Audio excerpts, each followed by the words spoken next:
सपा और बसपा के संसद में एफडीआई मुद्दे पर चर्चा के बाद वोटिंग पर जोर न देने के फैसले से सरकार को कुछ राहत। यूपीए की प्रमुख सहयोगी दरमुख का वोटिंग मुद्दे पर रुख अब तक साफ नहीं।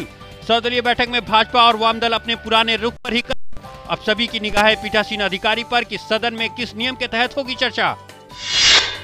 संसद के शीतकालीन सत्र के दूसरे सप्ताह का पहला दिन भी हंगामे के भेंट चढ़ा। एफडीआई SC/ST आरक्षण में पदोन्नति और 2G मामले पर CAG रिपोर्ट पर दोनों सदनों में हंगामा।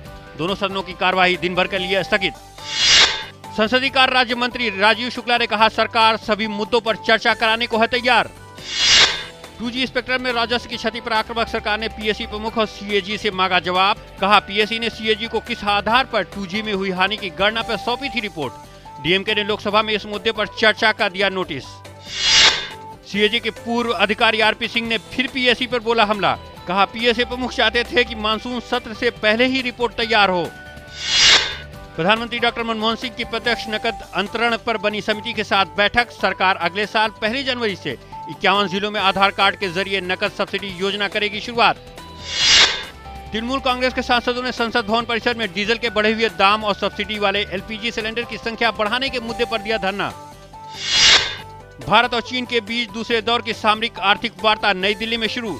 ढांचागत और ऊर्जा क्षेत्र में निवेश के अलावा सूचना तकनीक और व्यापार विस्तार एजेंडे में प्रमुखता से शामिल। अरविंद केजरीवाल ने आज राजधानी दिल्ली के जंतर मंतर में अपनी राजनीतिक पार्टी आम आदमी पार्टी की घोषणा। मुंबई में हुए आतंकवादी हमले की चौथी बरसी आज। आतंकी हमले में मारे गए पुलिस के अधिकारियों और आम लोगों को मुंबई में दी गई श्रद्धांजलि। संसद के दोनों सदनों में भी मौन रखकर दी गई श्रद्धांजलि। 4 साल पहले आज ही के दिन आतंकी हमले में 166 लोगों की हुई थी मौत।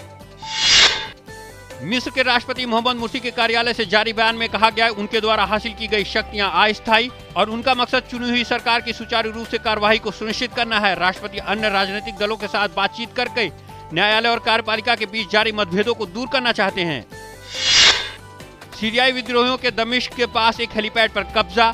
इस कब्जे के बाद दावा किया गया विद्रोही राजधानी की ओर बढ़ रहे हैं। मुंबई टेस्ट के चौथे दिन इंग्लैंड ने भारत को दी 10 विकेट से करारी मात। इंग्लैंड ने बिना कोई विकेट खोए बनाए जीत के लिए जरूरी 57 रन। इससे पहले भारत की दूसरी पारी केवल 142 रनों पर सिमटी। दूसरी पारी में मोंटी पनेसर लिए 6 विकेट। 4 टेस्ट मैचों की सीरीज 1-1 से हुई बराबर।